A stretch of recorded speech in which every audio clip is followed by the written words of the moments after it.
CBS News Miami. Good afternoon, and thank you for joining us. I'm Naja Sherman, and welcome to CBS News Miami's 4 p.m. Quickcast. Off the top, we've got some breaking news for you right now. 3 people have been arrested after a wild police chase. Chopper 4 captured this dramatic scene. Take a look. Officers performed a pit maneuver to stop the car. Afterwards, police swarmed the van. One suspect nearly jumping off the turnpike to get away. The man was pulled from the edge of the highway. You see officers there. Look at him hanging over the edge. He was taken into custody along with others. We're told that all this started in southwest Miami-Dade after the suspects were accused of stealing from a store, and you can see him dangling over the edge right now. We're going to have so much more on this story coming up on CBS News Miami at 5.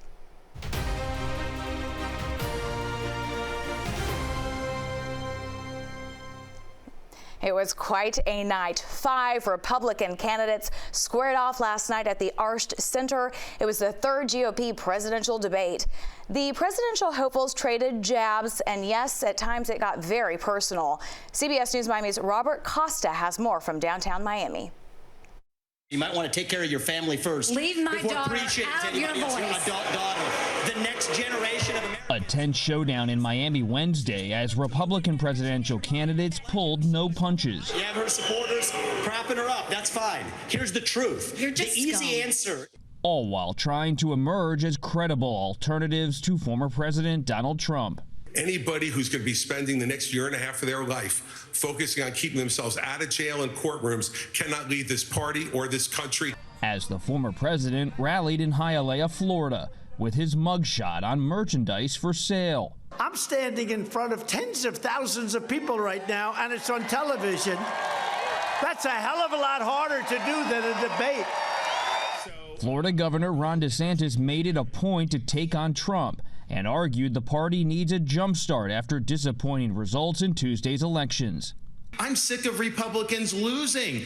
Those losses leaving candidates grappling with a path forward on abortion. You got to do a better job on these referenda. I think of all the stuff that's happened to the pro-life cause, they have been caught flat-footed on these referenda. I would certainly, as President of the United States, have a 15-week national limit.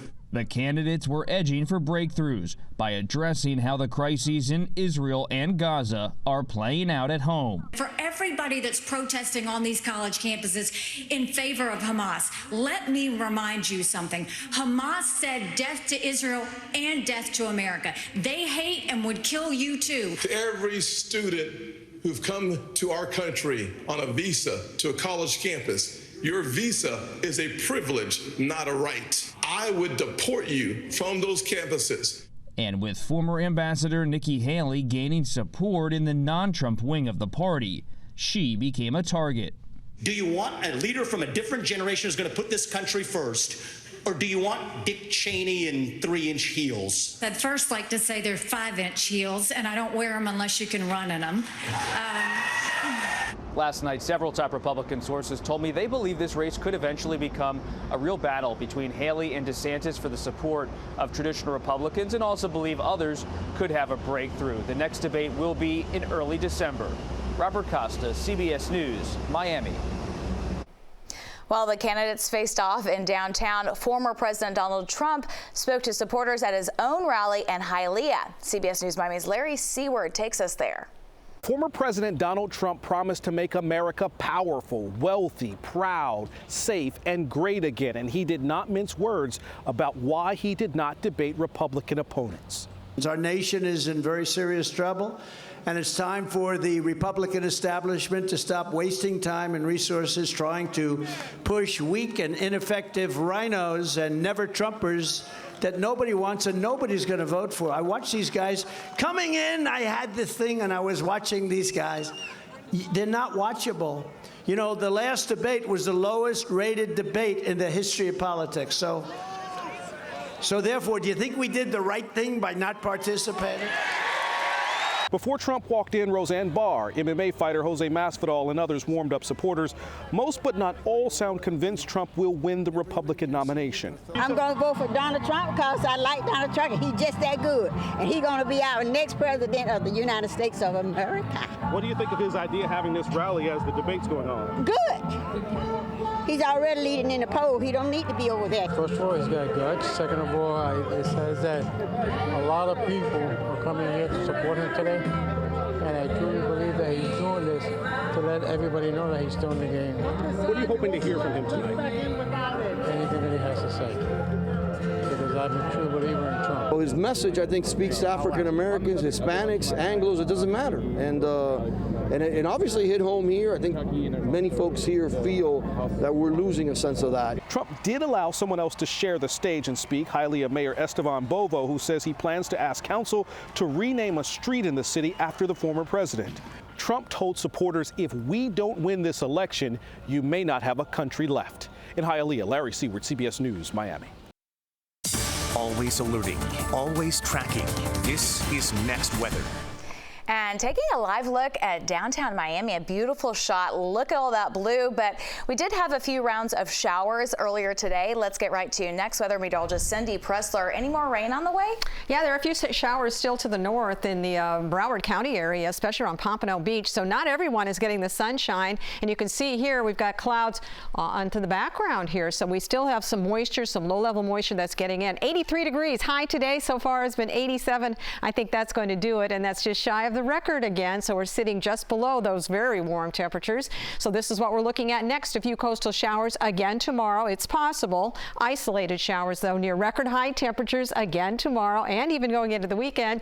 But we're tracking our next cold front. That will not get here until next week. So until then, we stay on the south side, we stay on the warm side, and with these little showers, there's a little bit of moisture. 83 at Homestead, 80 degrees in the Fort Lauderdale area because they've got clouds and some more showers up there. Keys looking good right now, sitting in the lower 80s with an easterly wind. High pressure dominating, sending us that easterly flow. That's been the case for the last few days. Also, keeping things overall mainly dry. Just a little bit of moisture sneaking in under the dry air, and that's what's producing these showers. If you take a look right now, we've got kind of a fire hose effect here right along the Palm Beach, Broward County border between Boca Raton and also the Pompano Beach area. These showers are moving very quickly in off the Atlantic, right across I-95 in the Parkland area. Coral Springs picking up some rain this afternoon. Really, we got one spot here near Deerfield Beach. Our radar estimates about an inch up there. I think that's a little high, though. More than likely about a quarter of an inch, but that's where the heavier rain has been. We've just had a few spotty showers coming through the Doral area, also coastal in Miami-Dade County. A couple of showers here just crossing I-75. So that's going to be a case yet this afternoon into the evening, and then we should become drier overnight. Tomorrow's going to be another day. We'll have some of these little spotty showers. It's possible a day a lot like today until this pattern starts to break down. So here comes that frontal system. Warm, remember, on the south side of it. Front comes through, at least at this point. We think it will come through early next week. Behind it, the wind kicks in again, and we'll have a chance for some showers and cloudy skies. But tomorrow, a high of 87 degrees, so that's going to be another very warm day and with a little bit more humidity too, so you're kind of feeling it out there. Here's your forecast. Highs around 87 degrees. Best chance for rain will be next week behind that frontal system. The wind will kick up again about 25 miles per hour. Cindy, thank you. We have new details on a story that we have been following for you here on our CBS News Miami Quickcast. The lead detective in South Florida rapper YNW Melly's double murder case will have to once again be interviewed by the rapper's defense team. This is according to our news partners at the Miami Herald. The rapper's real name is Jamel Dimmons. His previous trial ended in a mistrial. The jury deadlocked and unable to reach a verdict.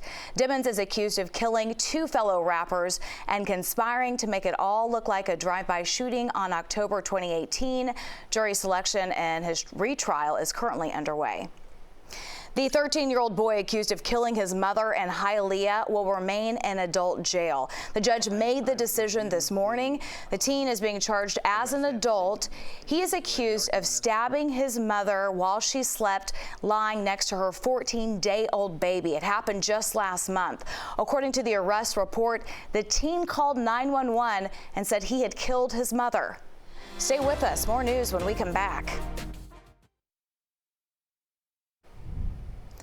Welcome back to CBS News Miami's 4 p.m. Quickcast. Politicians will have to disclose use of AI in their ads, and that's starting in 2024. The move hopes to limit the use of altered and misleading content. The policy covers any political or social issue advertisement on Facebook or Instagram that distorts the truth. The crackdown reflects widespread warnings from voter groups and policymakers about the dangers of AI-generated content. The Hollywood Actors Union reached a tentative deal to end its strike. It's after 4 months of striking. Issues on the table included short-term compensation and future royalty payments. That's along with control over actors' images and use of AI. The 3-year contract agreement must be approved by the union's board and its members in the coming days, but the leadership declared that the strike will end tomorrow at 12:01 a.m. There's a new permanent director at the Miami Police Department. Interim Director Stephanie Daniels, who's been filling in for the position, is now the permanent director. She is the first woman and first black woman to lead the agency. And this is since Freddie Ramirez's suicide attempt back in July.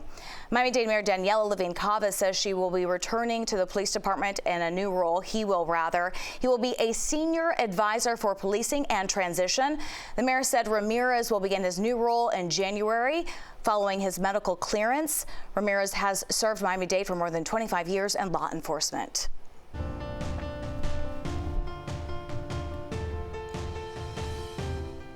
And this week's Miami Proud, we commemorate Veterans Day. It's the 10th anniversary of Honor Flight South Florida. The organization helps honor and thank veterans who have fought for our freedoms. It brings them to see the war memorials that commemorate their service in D.C. And we recently followed a group of about 70 veterans on their flight.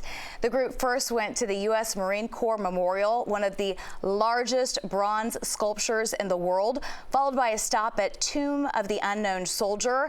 Listen to what one veteran told us. When I came home, we were treated very, very poorly, and today we're being treated fantastic. Years later, what is it that you wish people would know today about your experience and what you went through? I wish they could feel what the soldiers felt like coming home to. That kind of ridicule and being totally abused for stuff we personally never did. Honor Flight South Florida wants every veteran to know they are not forgotten. The trip ended with a celebration for all the veterans. CBS Miami is your home for everything football on Black Friday. We are calling it Super Football Friday. We get things started with CBS News Miami at 9 a.m. At 10, catch the Nat Moore Trophy Preview Show. That's followed by the Coach Mike McDaniel Show and Dolphins Weekly Live. At noon, we've got college football, Iowa at Nebraska. At 2, we'll have the Dolphins pregame show. Then at 2:45, it's the Dolphins taking on the New York Jets. And we wrap it up with fifth quarter only here on CBS News Miami. That's your Quickcast. I'm Naja Sherman. Stay tuned for more news right here on CBS News Miami.